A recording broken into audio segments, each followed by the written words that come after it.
जय श्री कृष्णा मित्रों।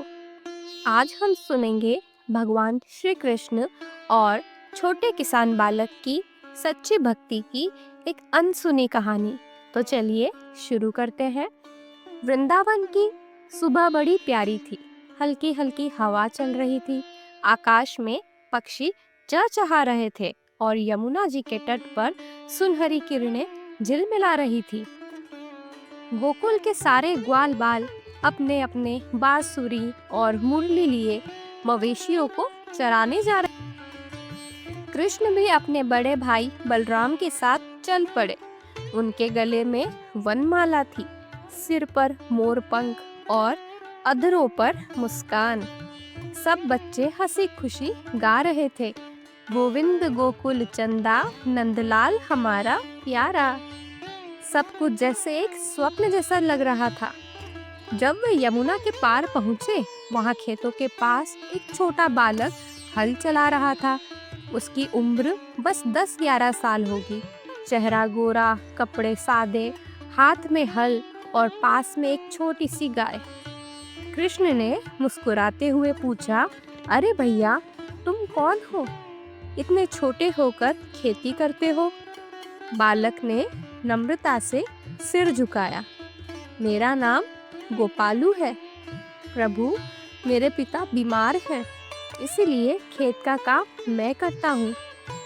कृष्ण ने चकित होकर कहा, तुम तो बहुत साहसी हो, इतने छोटे होकर भी हार नहीं मानी। गोपालू हंस पड़ा। माँ कहती है कि जो मेहनत करता है वही असली भक्त होता है। भगवान खुश होते हैं जब हम अपना काम ईमानदारी से करते हैं। कृष्ण ने प्रसन्न होकर बलराम से कहा, देखो दाऊ, सच्ची भक्ति कैसे सरल होती है। शाम को जब सब बच्चे खेलने लगे, कृष्ण ने पूछा, गोपालू, तुम खेलते क्यों नहीं? वह बोला, मुझे अपने खेतों को सींचना है। अगर पानी नहीं दिया तो पौधे सूख जाएंगे। कृष्ण ने कहा, अरे इतना परिश्रम मत करो, भगवान तुम्हारी मदद करेंगे। गोपालू बोला, कृष्ण, भगवान मेरी मदद तभी करेंगे जब मैं अपनी पूरी कोशिश कर लूं। भगवान आलसी की मदद नहीं करते। कृष्ण मुस्कुराए, वाह, तुम्हारा विचार तो बड़ा सुंदर है। एक दिन भारी वर्षा हुई। यमुना का जल बढ़ने लगा। खेतों में पानी भर गया। गांव के लोग डर गए। सब अपने घरों की ओर भागने लगे। गोपालू ने देखा कि उसका खेत डूब रहा है। उसने जल्दी से एक छोटी बाल्टी ली और पानी निकालने लगा। बारिश रुकने का नाम नहीं ले रही थी। बिजली चमक रही थी और हवा गर्जना कर रही थी। कृष्ण अपने ग्वाल बालों के साथ वहीं पास में थे। उन्होंने गोपालू को देखा और बोले, अरे गोपालू, घर जाओ, बारिश बहुत तेज है। पर गोपालू बोला, नहीं कृष्ण, अगर मैं खेत को नहीं बचाऊंगा तो सारी फसल नष्ट हो जाएगी।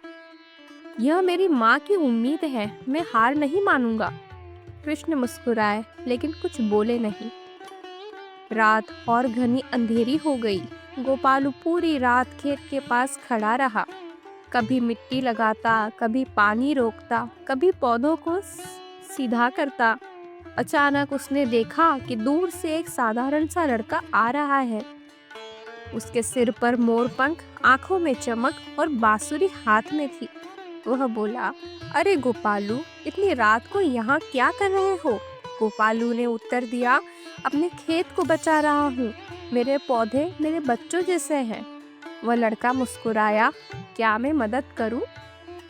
गोपालू ने कहा, अगर तुम चाहो तो यह बांस रख दो ताकि पानी रुक जाए। लड़के ने बांस रखा और आश्चर्य, जिस दिशा में उसने बांस रखा वहां से पानी बहना बंद हो गया। गोपालू चकित रह गया। अरे तुम कौन हो भाई? लड़का बोला, बस तुम्हारा मित्र। सुबह जब सूरज निकला तो गांव वालों ने देखा, जहां जहां पानी ने सब कुछ बहा दिया था, वहीं गोपालू का खेत सुरक्षित था। सबने कहा, अरे यह कैसे संभव है? सबकी फसल नष्ट हो गई, पर गोपालू का खेत बच गया। गोपालू ने मुस्कुराकर कहा, भगवान ने मेरी मदद की। उसी समय कृष्ण वहां आए और बोले, वाह गोपालू, लगता है भगवान तुमसे बहुत प्रसन्न है। गोपालू ने भोलेपन से कहा, हाँ कृष्ण, रात को एक सुंदर बालक आया था। उसने बांस रखा और पानी रुक गया। वह बहुत प्यारा था, मोर पंख लगाए हुए। कृष्ण हंसने लगे पर कुछ बोले नहीं। बलराम ने धीरे से कृष्ण के कान में कहा, भैया, वह तो तुम ही थे ना। कृष्ण ने आंखों से इशारा किया, शांत, किसी को मत बताना। कुछ दिनों बाद जब फसल तैयार हुई तो वह पूरे गांव में सबसे सुंदर और हरी भरी थी। गोपालू ने सबसे पहले कुछ अन्न लेकर मंदिर में जाकर भगवान को भोग लगाया। वह बोला, हे भगवान, यह आपकी कृपा है, मैं तो बस मेहनत करता हूँ, असली शक्ति तो आपकी है। तभी मंदिर के दीपक अपने आप जल उठे और एक मधुर बांसुरी की धुन गूंज उठी। सब लोग आश्चर्यचकित हो गए।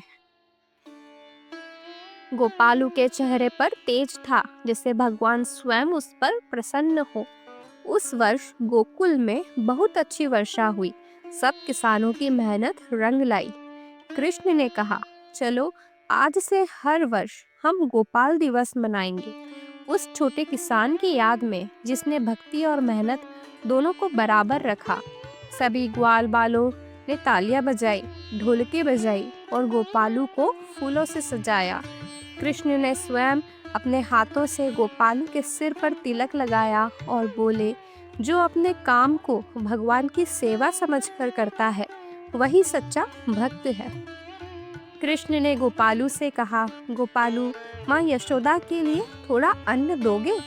गोपालू ने तुरंत अपनी सबसे अच्छी फसल का हिस्सा निकाला और कहा, यह मेरा सौभाग्य है कि नंदलाल के घर से भोजन बने। कृष्ण ने मुस्कुराकर कहा, तुम्हारी यह भक्ति सदा याद रखी जाएगी। कहते हैं उस रात जब गोपालू सोया तो उसके स्वप्न में कृष्ण प्रकट हुए और बोले, तुम्हारी सच्ची मेहनत और निस्वार्थ भावना ने मुझे प्रसन्न किया। जब तक लोग खेत जोतेंगे, जब तक धरती हरियाली से भरी रहेगी, तुम्हारा नाम भी मेरी कथाओं में लिया जाएगा। इस कथा से बच्चों को यह सीख मिलती है कि मेहनत करना भी एक प्रकार की पूजा है। भगवान केवल माला जाप से नहीं, कर्म से भी प्रसन्न होते हैं। सच्चा भक्त वह है जो अपने कार्य को ईमानदारी और प्रेम से करे, और जब भक्ति और परिश्रम साथ चलते हैं तब चमत्कार अपने आप होता है। कहते हैं कि वृंदावन के पास आज भी एक छोटा सा गोपालू कुंड है, जहाँ लोग मानते हैं कि कृष्ण ने उस रात बांस गाड़ा था।